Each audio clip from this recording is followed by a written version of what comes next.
This panel was recorded January 29, 2021 during the Human Trafficking Research Consortium, a 13th Annual Human Trafficking Awareness Day event.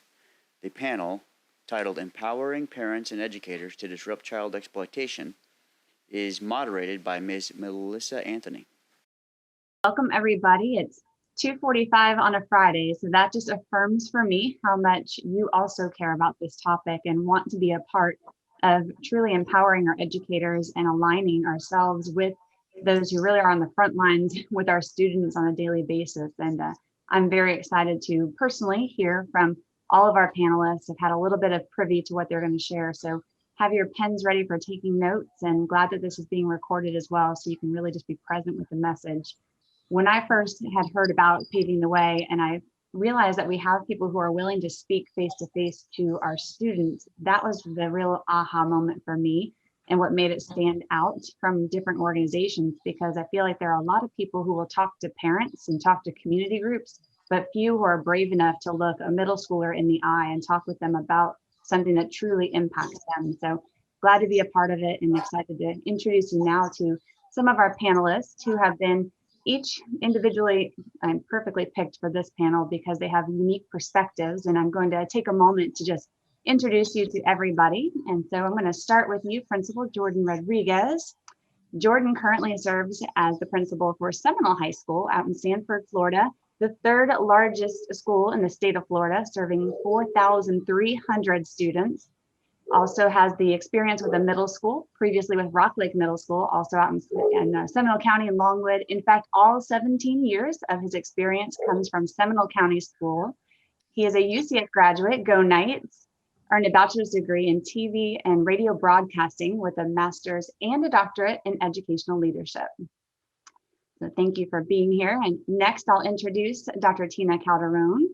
Tina was elected to the school board in November of 2010. She's since become a certified school board member and a trustee for Seminole State College. She earned her Bachelor of Science degree in elementary education from Central Connecticut State University, also received a master's in educational administration and a doctorate in educational leadership from the University of Florida. She's a proven business and community leader and a proud parent of 2 adult children who have also graduated from the Seminole County Public School System. She's thrilled to serve in our community through her elected position and is committed to creating a safe environment for students. Thank you for being here.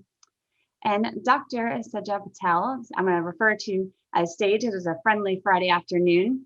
Long list here. This is fantastic.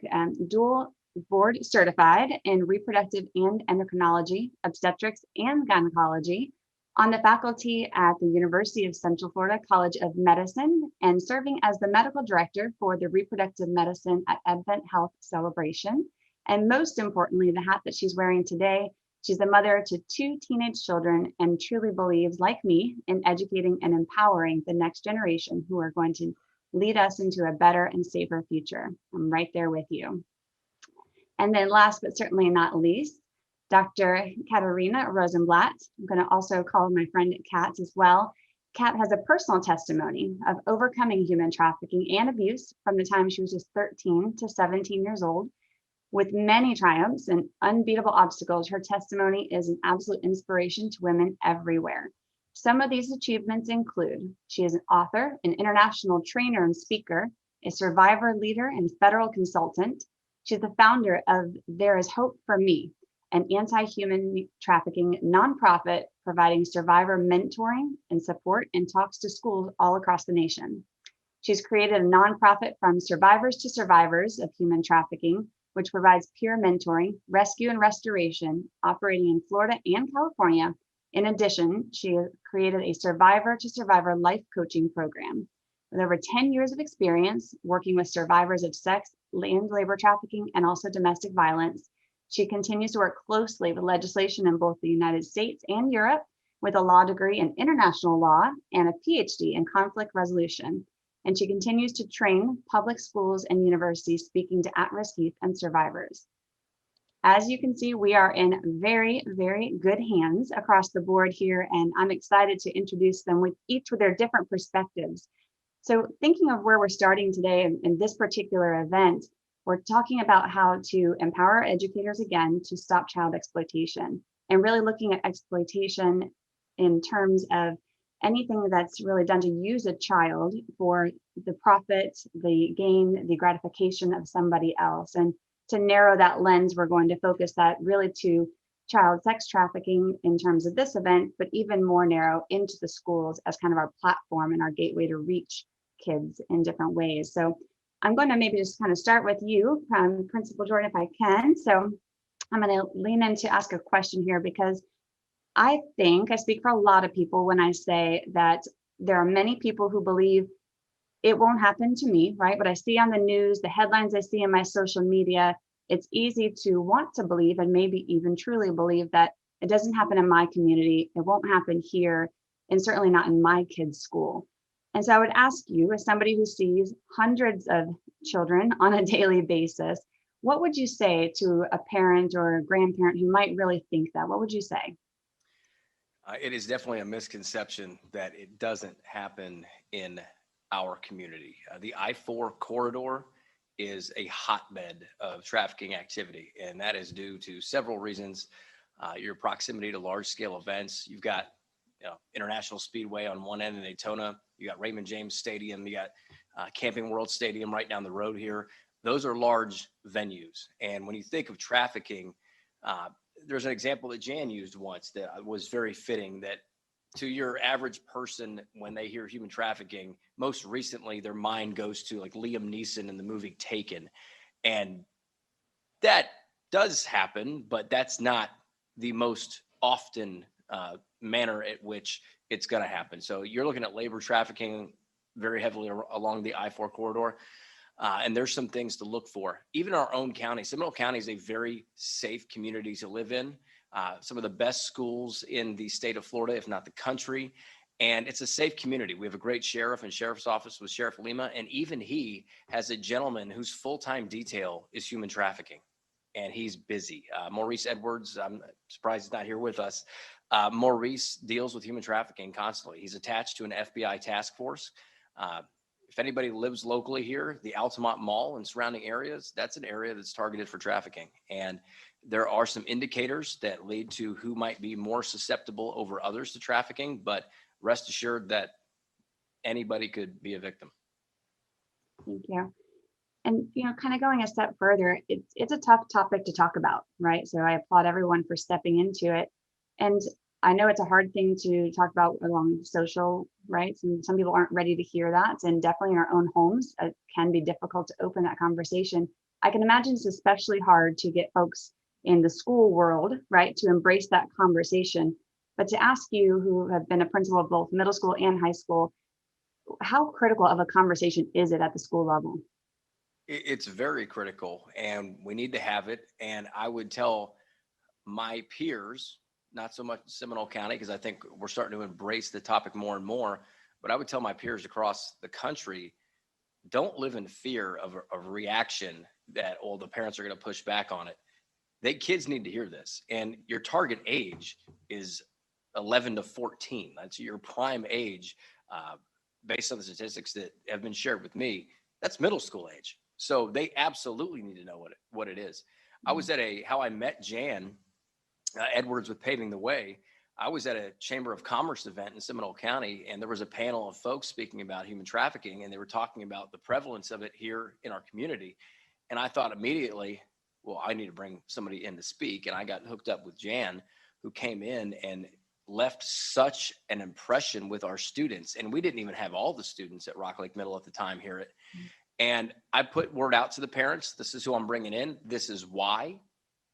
That was a school of 950 kids. I had one email from a parent that questioned it. And after a conversation with her, that questioning went away. At the high school level, we brought Jan in again. Zero pushback. It's a topic that is important, and people absolutely need to have knowledge about it. And now in our state, there's required education on human trafficking. So I think overdue, but we're happy to finally have it. That's a great point. And thinking about educators and your teachers and maybe some of your coaches and those who really may want to have this conversation, but they have so many priorities, right? And deadlines and budgets and so much that they have to do. What would you say to those to really kind of empower them to be an advocate within their own schools if it's something that they feel strongly about? Yeah, there was a gentleman, a mentor of mine, that used to say a leader needs to know the difference between what's important and what's urgent. And that's kind of what you commit your attention to day to day. We can let ourselves get caught up in minutia. We can let ourselves be bombarded, or you can carve out time and say, this is important. We're going to do this, and here's how we're going to do it. I'll give you a quick example to the importance of the training. When I had Jan come out, I had her in front of 6th, 7th, and 8th graders. A 6th grade girl came up to me the Monday after Jan came. And she came up to me and she goes, Mr. Rodriguez, this weekend, I think somebody tried to, the precursor to trafficking. They were trying to groom her online. And she said, I didn't know the person. They were asking me for identifiable information. I remember what Miss Jan said. She goes, I told my parents, we called law enforcement, and now I'm telling you, which is the exact verbatim steps that Miss Jan, as the kids were calling her, put them up to, and she followed it completely to the T. So it was impactful, and that was a great example that has always stuck with me. Yeah, I think that's fantastic. And you kind of alluded to it, and I'm going to direct my next question to Tina, that, there have been some advancements in the last year. We're celebrating those for sure. Could you speak to what we are seeing now in terms of human trafficking education in schools, particularly in Florida? Sure. Well, I'm really proud to say that Florida got it right this time. In 2019, we were actually the first state in the union to mandate instruction for every grade level, kindergarten through 12th grade, on child trafficking prevention. As we all know, we're third in the nation with reported human trafficking cases. Got it? Yay! Well, I can go back and repeat because I'm afraid maybe people online didn't hear, but I'm really proud of the state of Florida in that we were the first to pass legislation in 2019 to mandate instruction, kindergarten through 12th grade, on child trafficking prevention. As you all know, we are third in the nation with reported human trafficking cases. And as Dr. Rodriguez said, the youth average age is between 11 and 13 when these children are being trafficked. And with the advent of everybody be online, especially now with COVID, so many children studying at home, we've seen an uptick of 70% of this begins with connecting online with these children.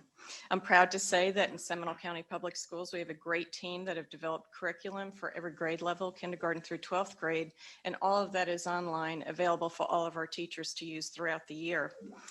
We also collaborate closely with our sheriff's department. We are a school district that actually has a school resource officer in every single school, a minimum of one.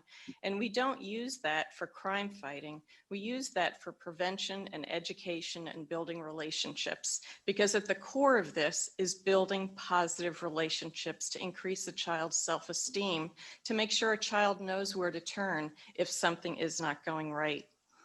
We also partner with many of our community organizations, Love Missions. I saw Sandy Fink was online watching at home. She's one of our phenomenal volunteers who come out and speak to our PTAs, our school advisory committees, our student government organizations, One-to-One Hope. And it's very important to get engaged with all the children, not just the parents, but the children, because student voice is so empowering. And when you have a child that is willing to step up, when they say something, when they see something, they say something and then do something. The children need to know where to report. There needs to be anonymous tip lines that are available, which we have either by text or email or telephone calls. They need to know who to turn to, the sheriff's officers that are in all of our campuses. And then we also do training for all of our police officers, all of our school counselors. And I'm a true believer in that you must lead by example. And because of that, we have had our superintendent, our entire leadership team in the entire district have been trained on human trafficking, and I'm proud of that. And it's very important to not just focus on our teachers. We know how overworked they are each and every day, but even through COVID, teaching in many different modalities, it's even harder. But we also train every year, every single one of our bus drivers. Our bus drivers are phenomenal partners with us. They see the neighborhoods, they see how the children come onto the bus, and they see their faces when they get off the bus. They know if something's wrong. And so we empower them with the knowledge and skills that they need so they can therefore help our children. Thank you. That's worthy of applause. If I was there in person, that's really extraordinary. I would ask you, with all of that progress that we've made, if you were to dream a year in advance, right, what more would you like to see done? What would be something that would just tip the scale towards progress? I'd like more outreach to other community groups because collaboration is so very important. We have to be able to communicate without being judged, and a voice is so powerful. If we could engage every religious organization, every civic organization, every business organization to be understanding of this topic and to know that we need the support. It's not just the schools can do it alone.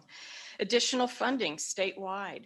You know, just because we have a mandate, we have wonderful organizations, nonprofits run by wonderful people, but these people are volunteering in our schools. And the sustainability of getting the word out, I think, is very important. We all know the Super Bowl is coming up, and we all know there is many discussions around human trafficking with big events like the Super Bowl, but it can't just be a one and done conversation. It has to be talked about all year long because it happens every single day.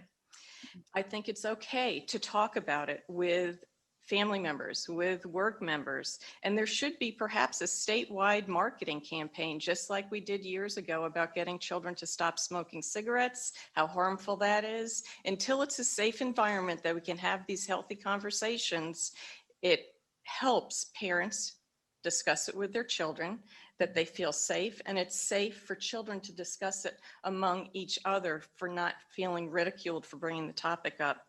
And as I said earlier, I think student voice is so very powerful. Why don't we get more into the schools and encourage these children to form clubs, you know, so there's a safe haven for people to talk into, and make sure there's always counselors available. When you have these guest speakers come in, it might trigger a memory in somebody there, and that child needs to have a professional counselor to turn to immediately if they need to share something on their heart or their mind at that time. Let's have some poster campaigns, social media campaigns. A few years ago when bullying was talked about, it used to be not a fun topic to talk about, but now we turned that corner. I'm really proud to say some of our students created a TBK club, To Be Kind, and every single day they were putting out positive messages on social media, leaving Post-it notes on lockers. When it comes from children, they own the message and they make it a safe place in which to discuss these very troubling topics. Those are fantastic ideas. And I love the way that you phrase that as the student's voice. I would ask you, what would you say to parents as like, what is our voice, right? So you've talked about some of the things that you're doing. Those might seem like mountains to someone who doesn't know where to start. What would you encourage parents to do? I think parents have to educate themselves, but most importantly, they have to talk to their children. I see so many families, they're on their cell phone through the dinner time. They're on their cell phone or watching movies as I see cars pass me on the street. Put down the technology and social media and get back to having meaningful conversations. The other thing that I fear is perhaps some of these students don't have a plan if, God forbid, they were put in a bad situation. I know I'm guilty myself. I have so many phone numbers in my phone. I don't have those phone numbers memorized anymore. If I lost my cell phone, do I have those important phone numbers memorized that I can access help to certain individuals? Make sure your children have those phone numbers memorized. Make sure it is okay to have those kind of discussions that might be tough with your children, but it's safe for them to do it. Let them know those discussions are very safe. I was encouraged this week. There was a posting on our local Nextdoor app. And as Dr. Rodriguez said, we live in a very nice community. And there was a posting that said, I'm outraged that human trafficking could happen in our neighborhood. And there were hundreds of comments within 24 hours. What happened? A girl was driving to high school early in the morning, as we know, through Dunkin' Donuts getting coffee, and a gentleman in a van stopped her from the drive-through and said, "Please help me. I have trouble with my tire. If you just come out and open up your trunk, I'll be okay." And she wouldn't. And he followed her all the way to the school. And so the conversation from a positive note was people are saying, does this really happen here? How can we get engaged? And there were postings of nonprofits in our community that you could go to, websites to get information. And I'm really hopeful for all of those parents that were posting in that application, they had those tough discussions with their children at night. And parents can also talk to your legislators. Make sure that they adequately fund these initiatives and make sure it should be talked about. You know, it affects the children's mental health. If children are healthy and feel safe by being involved, whether it be in sports or the arts or community activities, they are less likely to have to go and look for somewhere else to receive their kind of attention that they perhaps could get when they're being trafficked. And then I think the parents need to collaborate with these nonprofits and churches and organizations that are out there and ask these guest speakers to come into their workplaces, ask them to come into their Bible study groups. I think knowledge is power. We're in the education business. I believe in lifelong learning, and who best to lead the way than educators? Thank you for that. And yeah, I think it kind of reminds me of how I've said before, I feel like sometimes there's an unfair expectation placed on the school, and you hear people say all the time, which I'm sure you can nod if you'd like, to say, well, why aren't they doing that in schools? Why aren't they telling them about that in schools? And so sometimes that initiation really needs to come from the parents. And so that's been my personal passion, is to try to open up conversations where it's not taking place, because there are some communities that do know what they're looking for and are really well informed. But there are some of us that still have a lot of room to grow there. So I'm glad to hear that we've got support within the school system. You know, that's a question that I'd love to pose to and my other parent perspective on the panel here, to Sage. I'm curious, as a mom yourself of 2 teens, how and when did you broach the conversation with them about what trafficking is? You know, that's a really great question. I think everything that we've just learned so far has been amazing. I've learned a few incredible things already. And so I think this concept of education and awareness is so important and can't be overstated. So I belong to a civics group, and we were donating to United Abolitionists. And that was the first time when the check was presented that I heard about it. I was beyond surprised that Florida is 3rd in the nation. That statistic blew me away. And I had the opportunity to meet Tomas, and he was so impassioned and shared what an important cause this was, and how just there's a lack of information. And I, being in medicine, I really, you know, we do our CMEs, and I really felt like I was really very much aware, and yet I was so ignorant. So through Tomas, we came to last year's Human Trafficking Conference.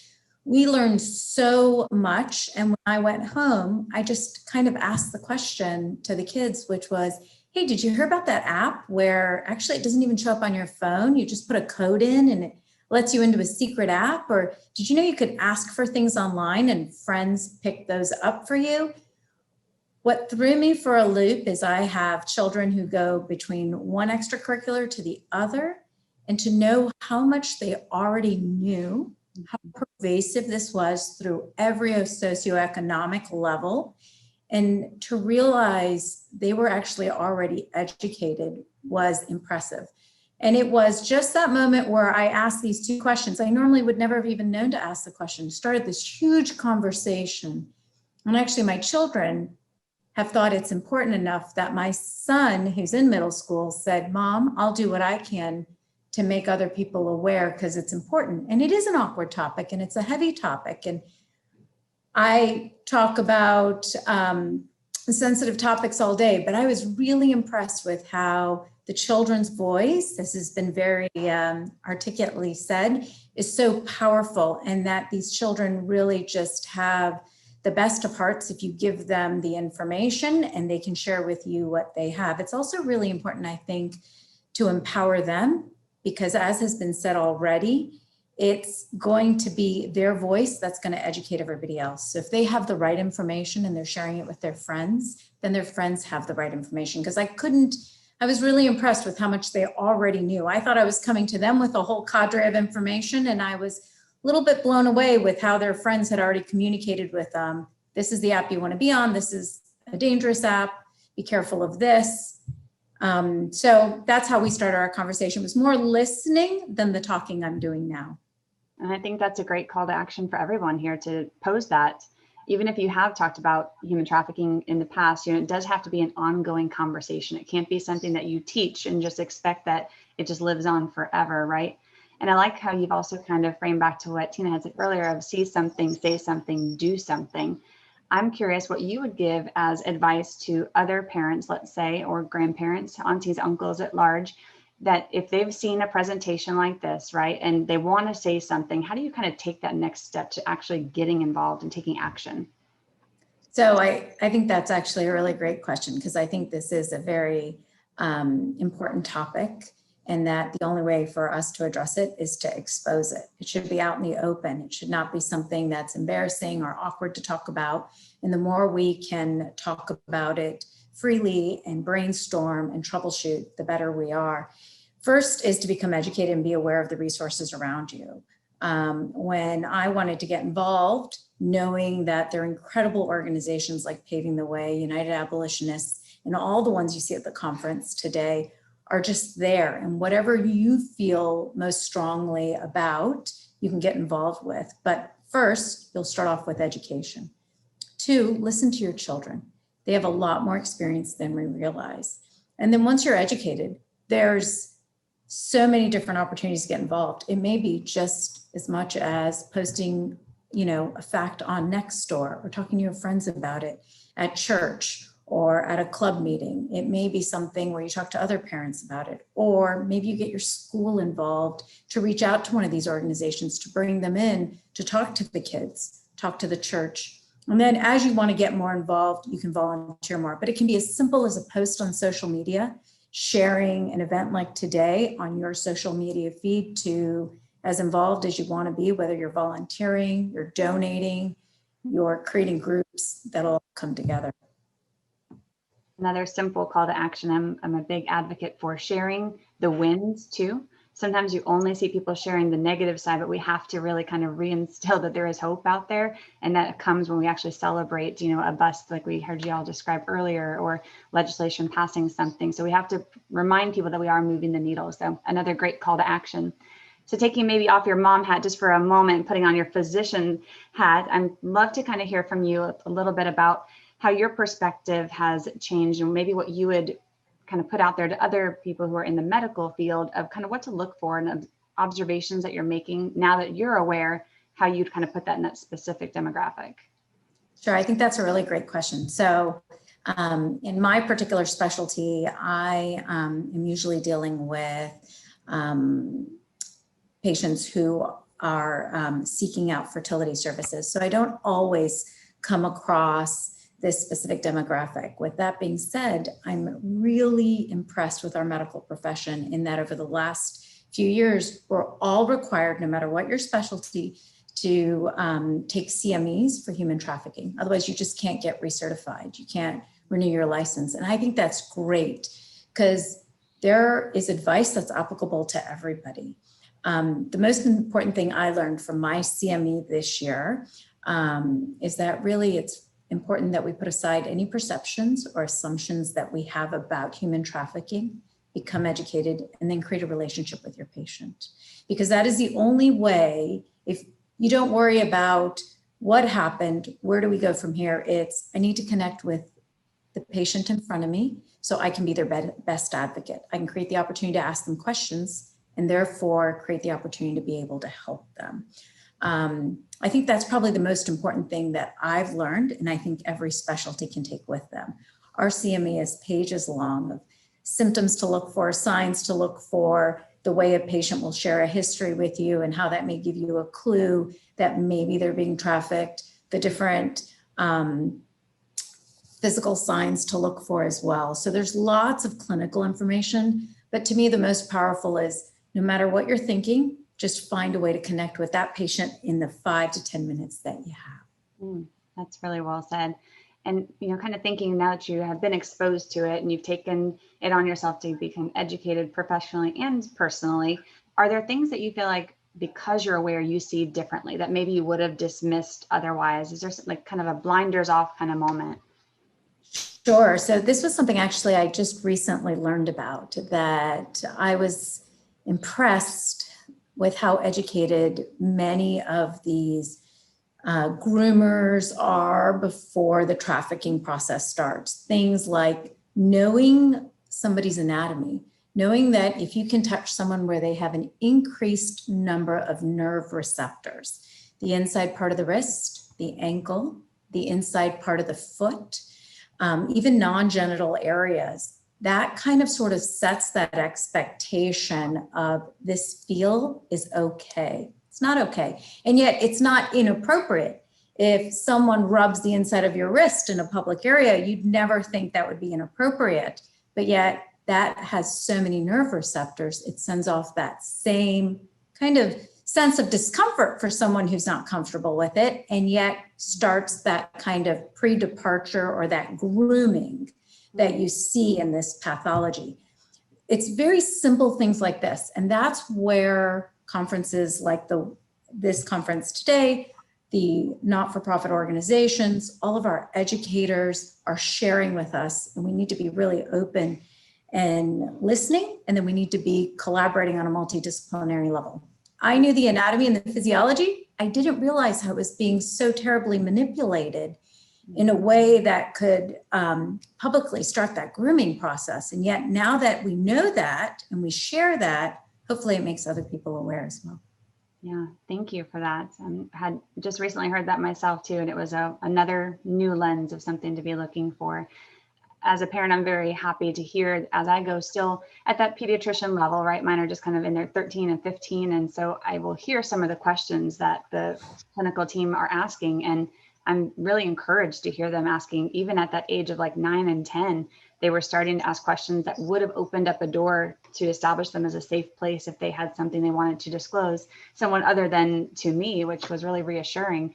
And I remember telling some other parents about that, and I got kind of mixed reviews. And some people would ask me, like, they're only like 9 and 11. Like, are you sure they're ready to hear that kind of stuff? Is that maybe too invasive? And so I would really love to direct this next question to you, Kat. When I think about kind of making ourselves available to kids at that young age, what would you say to someone who thinks that age range, like 9 to 11, that they're not ready to hear that type of mature conversation?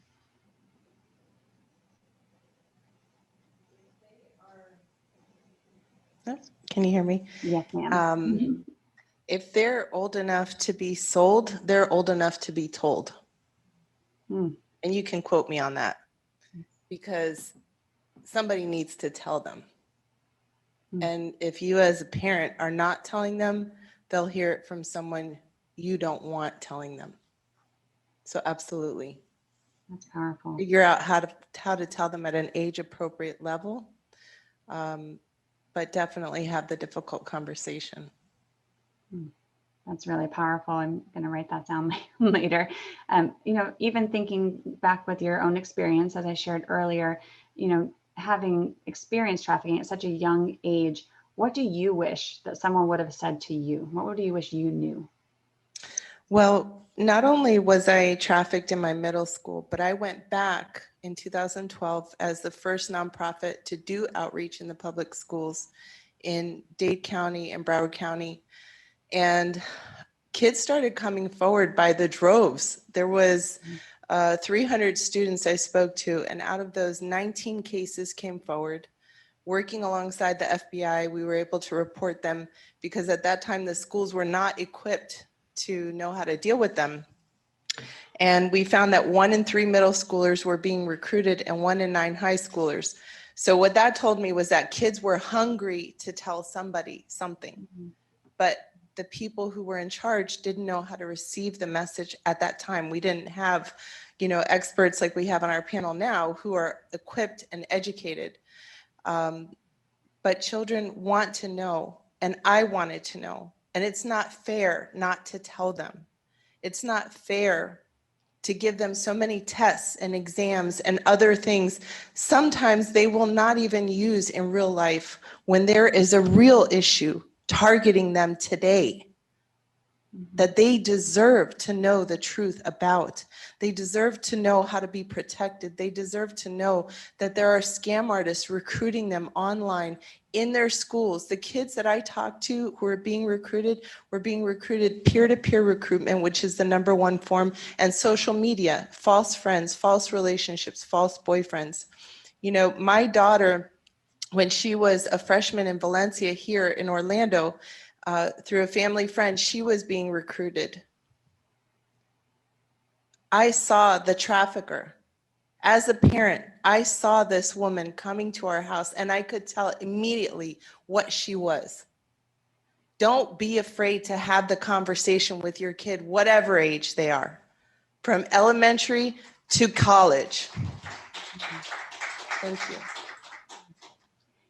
You know, when I think about that, like you're saying, is you saw it, right? Because you knew what you were looking for and you weren't afraid to step into that conversation. I think a lot of parents and just people in general want to think that they will see it. They'll recognize it. And so because they don't think they see it, they don't really believe that it's happening. And so I'm curious, like, have you ever really tried to dispel that for somebody who really thinks that if it was happening, I'd know about it? My heart grieves at all the parents I had to tell that their kid was being trafficked. While you're saying that, Melissa, it's just so sad to tell a parent that their child, you know, was trafficked. That trafficker, that girl that came to our house, I knew because I had been trafficked. I knew what she looked like. I knew what she was after. And I said, no way, not happening to my kid. You're not going to get her. And my daughter fought me because she believed the lies that this girl was a fun friend, that she just wanted to hang out. I said, absolutely not. I know what she is and I know what she's going to do. And if you don't get away from her, this is what's going to happen to you. I will not let you get trafficked. You know what? My daughter was mad at me for a couple days, but that girl wound up trafficking another friend, a little boy, a 16-year-old. He wound up getting trafficked, pretending to be his girlfriend. She recruited him. But you know what? That little boy knew who to call to get help. And we got him rescued. My daughter and I went and rescued him. And the trafficker got arrested. You're darn right. She got arrested and she went to jail. But you know what? I wasn't afraid if Diana was going to get mad at me. I wasn't afraid because I knew in my gut, I knew how to be a parent. And I knew how to protect my child. And I knew what that evil was. And I was not going to allow her to live that life that I went through. And that little boy that went through it, we helped him. We took him into our house when there was no safe house here in Orlando. And my daughter went on to graduate UCF with her bachelor's in psychology and is now getting her master's. And she helped that little kid, young man now, heal from the trauma that she could have had. And I thank God every day she didn't get it because I said no. And I was willing to face the rejection of my child for her own good. And parents have to be willing to put down the friendship and go for the parenting. Be the parent. Even if it means your kid getting rejecting you, save their life. And through the process, you might save someone else's life because traffickers are going to keep trafficking. But parents, you're on the forefront. It's your responsibility to protect and to serve your child by not letting them get trafficked. And the schools, which I'm thankful they are now doing. It sounds like our daughters could be friends. As you're sharing that, I'm reminded of an instance just a couple of years ago with my own daughter who an adult male authority figure had intercepted her cell phone number and some others. And when I became aware of it, it was a no-brainer for her. Once I pointed out how slick this individual was being, she knew because we talked about it. Oh, wow, I didn't see it, but now I do. And when I told her, I said, we're going to have to turn this in and, you're probably going to face some hardships at school and you might be the bad girl for doing this and people might think you're over exaggerating. But she said to me that night, she said, Mom, she's like, I care more about my friends being safe than I do about them being my friends. Amen. And that to me was just a huge step of saying, if you talk to your kids for as long as I've been talking to mine about this, she wasn't she was kind of desensitized to what might come because she knew that the end game was a much bigger reward. So I applaud your daughter, and I hope that that's inspiring for all of us to keep having those tough conversations. You know, you talk a little bit about tactics that you saw. Are there tactics that you would want all of us to kind of take the blinders off that maybe are in our plain sight every day that can be something that we're looking for? Well, definitely when they lay it on thick, I mean, this girl was just too much, too nice, too sweet, too kissing up. I'm sorry, I keep it real. You know what? I could tell a fake a mile away. And you're trying to come into my house, tell me, how great my cooking is, what a great mom I am. What are you after? And I sat this woman down and I said, what do you want? Because I knew she wanted something. Be willing to look at people for who they really are. What's your end game? What are you getting out of this? Why do you want to take my daughter out at 4:00 in the morning? What's the point in that? Okay. And empower your children to know the difference between a safe and unsafe friend. Healthy versus unhealthy. If your kid's coming home, the obvious signs in middle school and high school, if they're coming home with expensive items and they're not even old enough to have a job, for goodness sakes, please ask them questions. If they wind up having a new cell phone, if they have, an older guy or older girl picking them up from school or taking them place to place, and this is not a family member, it's time for you to ask some questions, because the 13-year-old, I was 13 when I was first recruited and my trafficker was 19. That's not an appropriate age level for a relationship. I'm sorry. Even for friendship, it's not.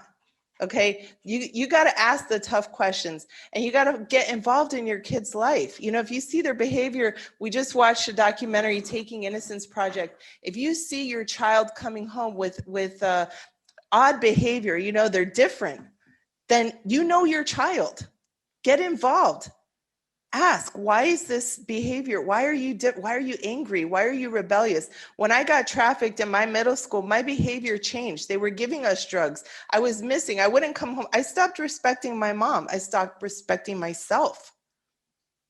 If you see your kid changing and not respecting themselves, their clothing, their hair, their demeanor, please step in. I don't care if they yell at you. Save their life. Your participation depends on it. You don't realize how you can make a difference and be that person to save your own child's life. Somebody needs to stand up and fight for them. Will you do it? Don't make me and Jan be the only ones out there doing it. Okay? You guys got to get involved and get engaged and fight for your kids, not with your kids. Fight for them. Thank you.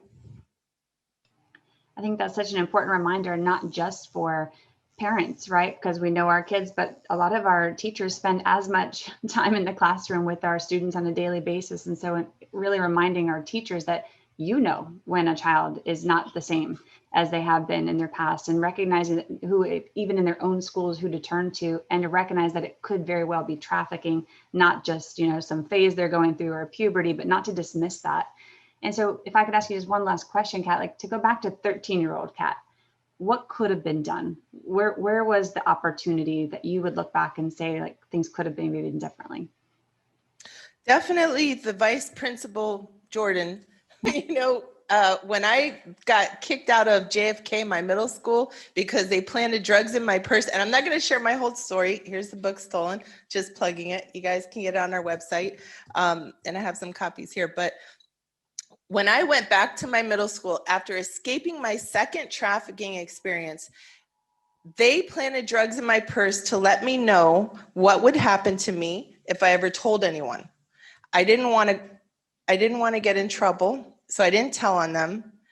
But then when I went to the bathroom, they put marijuana in my purse and they told on me. So the vice principal looked at me and he said, and it's kind of funny, I'm sitting here, with a principal now. He looked at me, he said, "Are these your drugs?" And I said, "No, honestly, I didn't even like pot, to be honest. That, Coke was my drug of choice. Thank God they didn't put that in there. But I didn't like marijuana." And I was like, "No, that's not mine. I know whose it is." And they said, "Well, if you don't tell us right now, you're the one that's going to get in trouble." And I said, "Okay." And I told them whose it was, but I didn't tell them what happened, that they had kidnapped me, taken me to a brothel, and, drugged me over there, and all the experiences with the men and all that. I didn't tell them that because I was ashamed. So what the school administrator could have done at that moment is taken a step back, taken a breather, and said, wait, okay, this girl is saying that she doesn't like pot.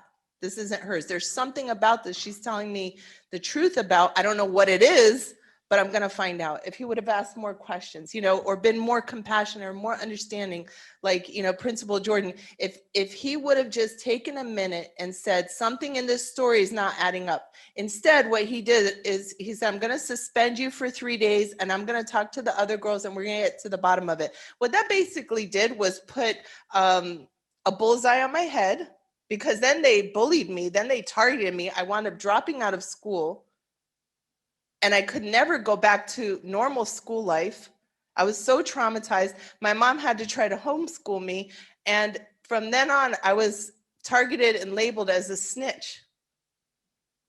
These kids, these traffickers, they use kids to bully you. They use tactics to intimidate you. And it doesn't take a lot to intimidate a 14-year-old. After getting out of all the trafficking experiences that I had, I wound up going deeper and deeper into the life and finally marrying into the cartel. Getting out of one bad situation does not alleviate your life free from drama. Sometimes you get into another situation, if you don't have the right intervention. And that could have stopped it. Right there, that could have stopped 30 years of drama in my life, to where now I have had to duck and hide everywhere I turn, everywhere I move, because even in the movement, there are organized criminals. Even in regular life, there are traffickers posing. And when you speak out, just be prepared and know that they are going to fight you. I wish I wouldn't have gotten bullied at 14. I wish I would have had a principal like Jordan at 14. I wish you guys were around then. That would have stopped all of this terribleness that followed after, because I felt like I had nobody. I felt like the school gave up on me, the world gave up on me, everybody had given up on me, but God. And thank God I'm here today. I survived. And I graduated and I got my PhD, and now I went through law school and got 2 years towards my JD. And I'm here to say, if there was hope for me, there's hope for others. But don't ever stop doing what you're doing in the schools, because they need you. And you know what to do. You know exactly what to say. And Jan, she knows what to say. There's not enough of us doing it. And these kids are suffering. That kid that you thought was a dropout, that's not a dropout. She's not a juvenile delinquent. She's not doing it on purpose. I'm preaching to the choir because you guys are already handling it. But there's other educators and schools and parents who don't know what to do and just write you off and dismiss you like you're nothing but a juvenile delinquent. How many times was I told that? Even by the police. In my final trafficking experience of false modeling, they wouldn't take my statement because I was a juvenile delinquent smoking in the police station with my mom. For God's sake, I already went through rape and victimization and kidnapping, but whatever. They weren't willing to acknowledge the pain that I went through. And then I learned that the cops that had abused me were criminals. Don't turn a blind eye, and don't dismiss when somebody pushes you back, whether they're in the school system or outside or even in law enforcement. If somebody pushes back or they say something negative against my name or your name who are really fighting this, that is organized crime. Those are organized criminals. They infiltrate the movement. They infiltrate the school systems, guys. I love you guys. You're doing good, but don't be fooled. There have been social workers, caseworkers, and foster care pimping out kids. They're making money, It's about the money. They want to profit off of the kids, and they're going to still do their $35,000 a year job just to put up the front because it gives them access to the demand. It's supply and demand. The biggest supply is in the school system. You don't go out to the street to pick up kids. You go to the schools. You got 4,000 kids in one sitting with very limited parental, involvement. And you got a few educators trying to do their best. But they're there. They're using kids to recruit kids, and they're also infiltrating the adults that are there. So my word of warning is just be wary. There are wolves in sheep's clothing among us. God bless you. Thank you.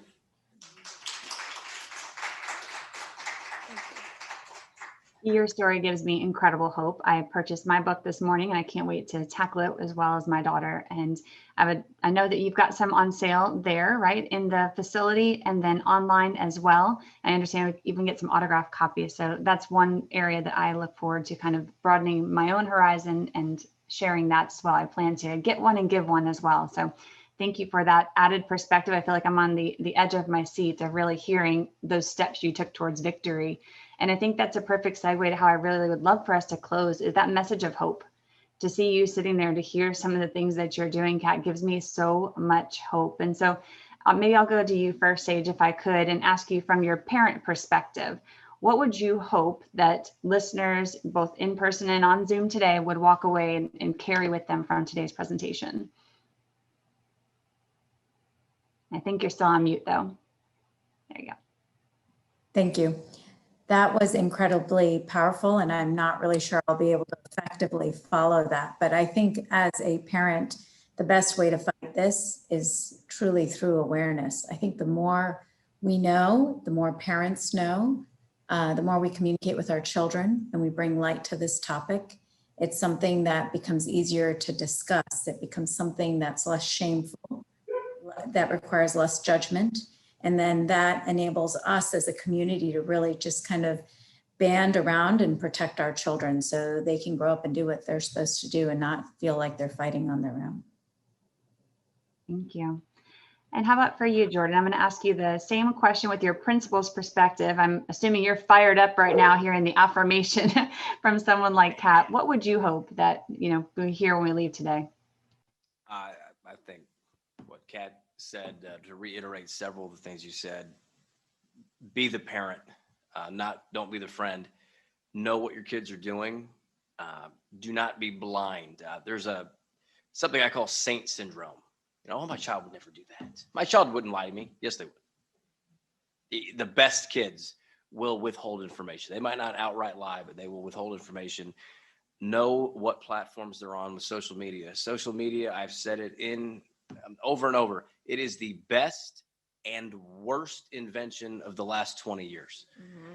If you're a small business owner, oh man, you can get the word out there, free advertising, word of mouth, spread it, shares, that's great.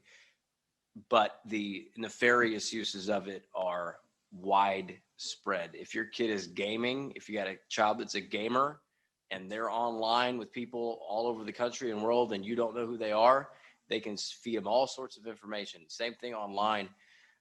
The different social media platforms, and especially you have the platforms where you can no longer find the messages like Snapchat. If somebody doesn't screenshot it, or if it's not, and I'm not a Snapchat expert by any means, but know what they're on. The kids are on Instagram, TikTok, and Snapchat, and some of the kids are on Discord. The adults are on Facebook and Twitter.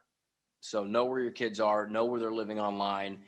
And you can't educate them enough about it. Have those hard conversations and know that there are resources available. I've come to, as you mentioned, through Jan and some others I've been able to meet, know where to go.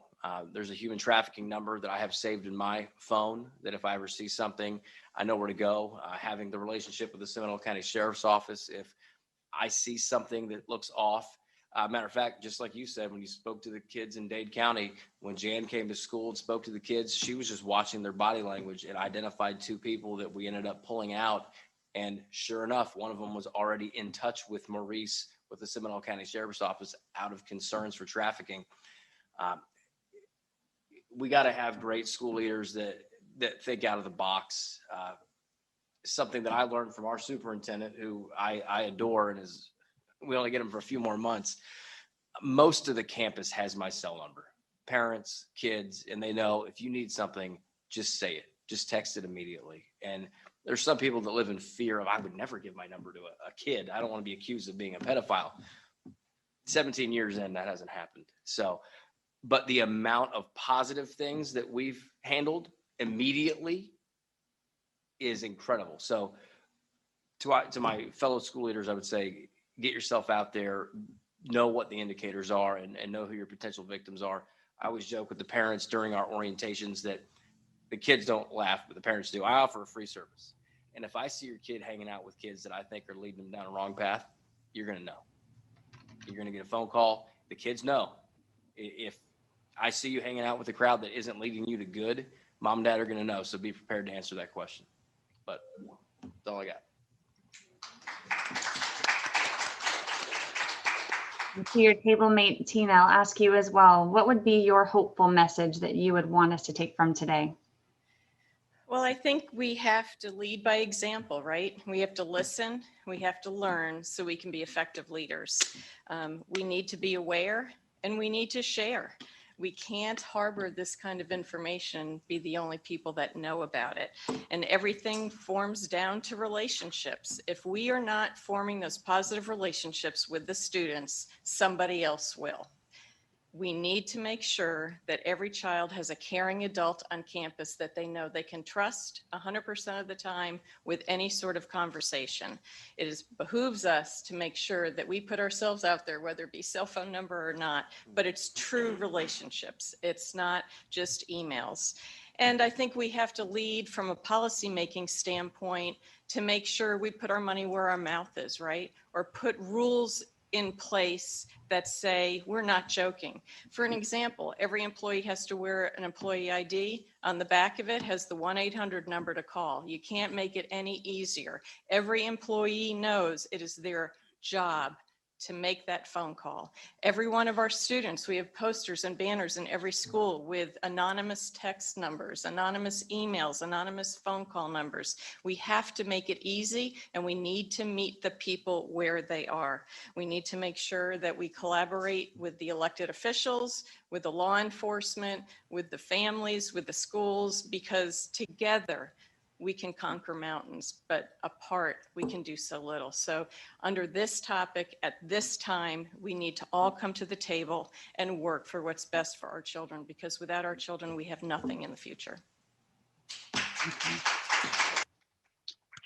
Seeing how far we've come, I definitely have restored hope. And so I'm going to give you the final word with our time together, Kat. In terms of hope, you've given us so many great nuggets. I've been scribbling over here to the side. I'd love to hear just what is your message of hope? Like, why would other people want to believe that we can tackle something that seems so insurmountable? The majority of cases that come forward to law enforcement, I've been told, are from the general public. If you see something, say something. It's your responsibility to do something. Don't just sit there and judge, because that's not going to help anybody. You could be that one person to save a life. And in fact, you may already have. You just don't know it. Victims of human trafficking come across your path every single day. Some of you have taken the time to stop and notice.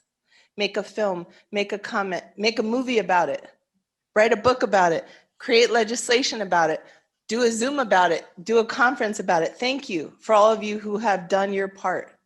Those of you who have not yet started, it's time to rise up and get busy, because the criminals have been winning way too long.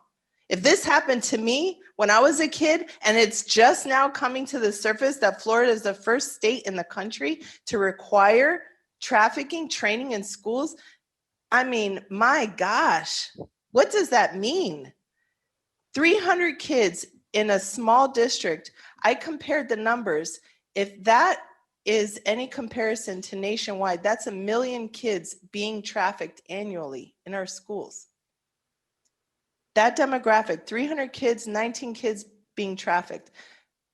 You take those numbers to the amount of kids, and I did the math and I told HHS that means there's 6 million kids potentially being recruited, and out of those 1 million are actually being trafficked in our nation. What are you going to do about it? And this year was the first year that there was an actual grant for school systems around the country. I had the privilege to be the peer reviewer for HHS and OTIP. Florida did not apply, by the way, but maybe next year. Because we have the law in place, but we need to do something about it. And then we need to educate the social workers, the PTA, the parents. Now that your kids talk to you, what do? How do you respond? We need a task force. We need to get parents involved. We need to equip them. But it starts with having the conversation. So don't be afraid to have the conversation with your child. It's better to tell them and save them than not tell them and lose them forever. And remember my story when you're telling them. It might be difficult at first, but there is hope for them. And if they've gone through it, you're not alone. We're here to help, right? You're not alone. You're not alone. Thank you. So in closing, I would say that my hope is that this conversation is a springboard, and that you have the weekend perhaps ahead of you. Maybe you have some time carved out that you can make yourself available with your kids. So take some time to digest this information. Think about what piece and part you might be able to just kind of babysit the conversation, or maybe you're fired up and you want to jump right in and start looking up some of these incredible organizations that have been a part of this 2-day event. Take some of these videos that have been recorded on live here on YouTube and share them, right? So if you're pumped about it and you want to be a part of it, it's time to actually take that action. So thank you all. I wish I was there, even though I wouldn't be allowed to hug you or handshake you. I do certainly just wish you well, and I'm just in awe of all of you. Thank you. And from my vantage point, I can't see if Jan has snuck back into the room, if there are any questions, if we maybe have just a couple more minutes for one or two. In the chat, there's lots of thank yous and awes and amazement. So I'll just pass on our virtual applause. We've shared the human trafficking hotline, the DCF hotline, as well as the website for the book purchases. But if there are no other questions, I think that we have done our due part in pumping up our Friday afternoon. And thank you all very, very much. Were there any questions in the chat? And just by FYI, they asked for your contact. I just gave them mine, and then if that's okay with you, I like to protect my assets. Were there any questions in the chat or any questions from the audience? Yeah, is there a question from the audience? Nobody's hand raised.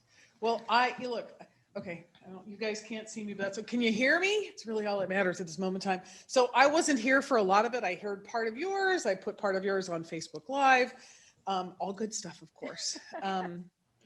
Yeah, so y'all know this is my bailiwick, right? This is what Paving the Way does. We educate and we train kids and we train parents. And so it was really empowering for me and for Melissa, for me to go, here, you do this. Because the only way we can grow and expand is to train and educate others to do the same thing, right? That's the only way this conversation will grow and make the kind of difference we're out to make. So I'm just eternally grateful for you, Melissa, to take this on with all 4 doctors. Glad it wasn't me. And Sedge, I can see your face. I have no idea what you got to say, but I'm sure it was brilliant. And Dr. Kat, I didn't get to hear what you had to say, but I'm sure it was brilliant as well. And I just am I know there's parents and educators out there that from the bottom of their hearts, thank you so much for being here today, for taking on this fight on the front line. And look, Jordan and Tina, you are both. You know what's out on the skinny branches, because this is an uncomfortable topic. And I just so appreciate both of your not on my watch attitude in the school system and the governmental environment, because it can be a little challenging there. Mm-hmm.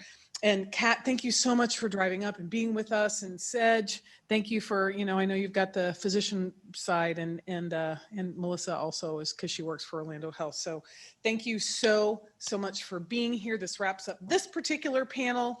And I think in a couple of minutes, Maritza will be in, and there's going to be a really cool interactive game, and then the rest of the film festival over on the other side. So thank you very much.